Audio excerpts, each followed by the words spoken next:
lovers, it is G-Swizz here, and I'm here today to do my March TBR. So like I said in my previous video, in my wrap-up, this month I plan to do both my wrap-up and TBR separately. It might be that way for the next couple months, it just depends on how many books I have on my TBR. I think that's all I have to say for this video. Yeah, I'm gonna get started. The first book that I want to complete this month, I've started it, but I need to complete this month, will be Remind Me How This Ends by Gabrielle Tozer. I'm around 60 pages in. I need to complete this because this was a part of the February Love Oz YA challenge, and the challenge prompt was that you had to read an Australian YA novel that was set in a small town. This is what this book is. I've had this sitting on my TBR for the longest time, and so this is the perfect opportunity to read it. Now I just need to get stuck into it. Going on to the March Love Oz YA challenge TBR, I don't think that I'm gonna do the prompts in order, but I'm just going to mention them as they go on. So my first one that I'm going to show you is I'll Give You the Sun by Jandy Nelson. There are so many people that are going to go crazy and be like, oh my gosh, you're reading I'll Give You the Sun. Yes, I'm reading I'll Give You the Sun, and I'm currently reading it. It's slow. It's okay. I mean, a lot of people love this book, and I'm just like, it's okay. I mean, I love all the art that is in this book and stuff. It's a very visually pleasing book, but so far it's just an okay read. The prompt that I will be reading this book for is twinning. I had to figure out what that meant for the longest time, and then I finally figured it out. It meant a book with twins in it. Yes, I have been tempted to reread The Upside of Unrequited by Becky Albertalli, but I need to get through TBR books. That's why I'm reading I'll Give You the Sun. So I'm kind of hoping that this gets better and more intriguing for me. Another prompt for the Love Oz YA challenge is to read a book about mystical beings. If classic middle grade is allowed, this series needs to get started. I swear this will be on my TBR every single month until I pick it up. Guys, I'm 3 books behind schedule now. It's March. I wanted to read these books in the first 6 months of the year.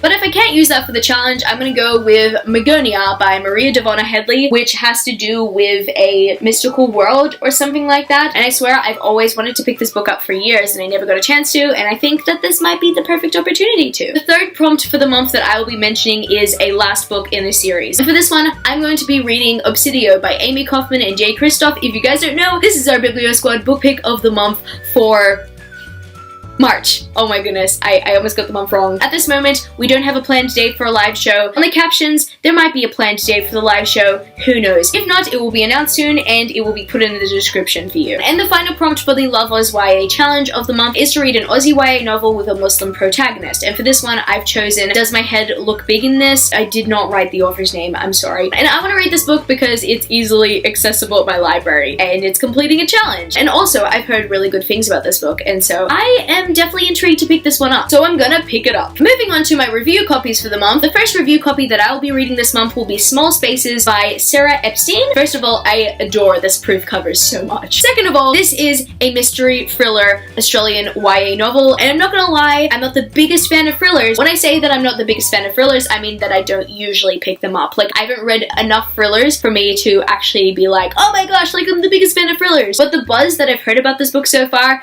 it has intrigued me, and so I'm looking forward to reading this book. Thank you so much, Walker Books Australia, for sending this my way. And the final book that I got sent for review this month was Neverland by Margot McGovern. How pretty is this finished copy? A lot of people got ARCs, and I was a bit too late to request one, but I'm thrilled that I got given a finished copy because the God font.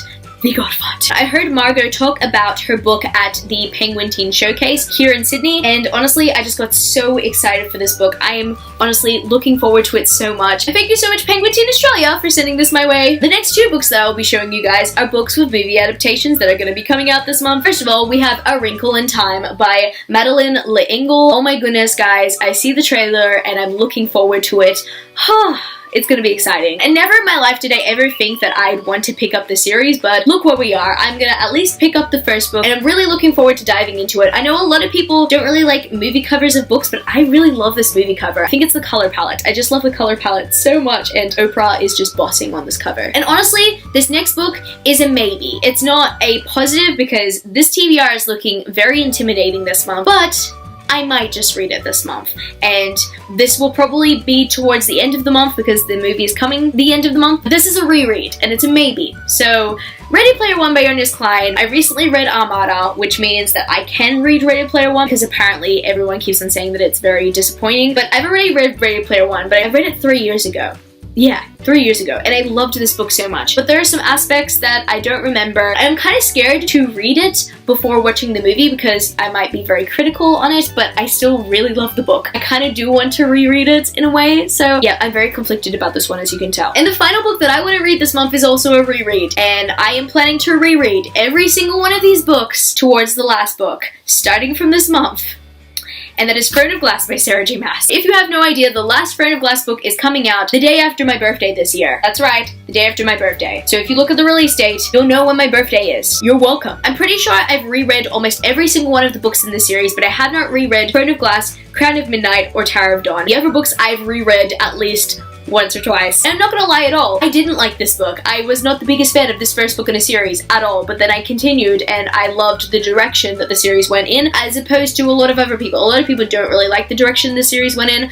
I did. I do. And I'm very curious to see what I think of this book now that it's been a couple of years. So yeah, I'm excited to reread this one and hopefully this goes well. So I guess that's gonna be it for this video today, book lovers. All the books links are down in the description if you want to go check them out, if you want to purchase them from the book depository. And you can follow me on my social medias. I'm at G-Swizzel Books on Twitter and Instagram, and I'm also at Goodreads. That's www.goodreads.com/G-Swizzel. I love you, book lovers, and I will see you later. Peace.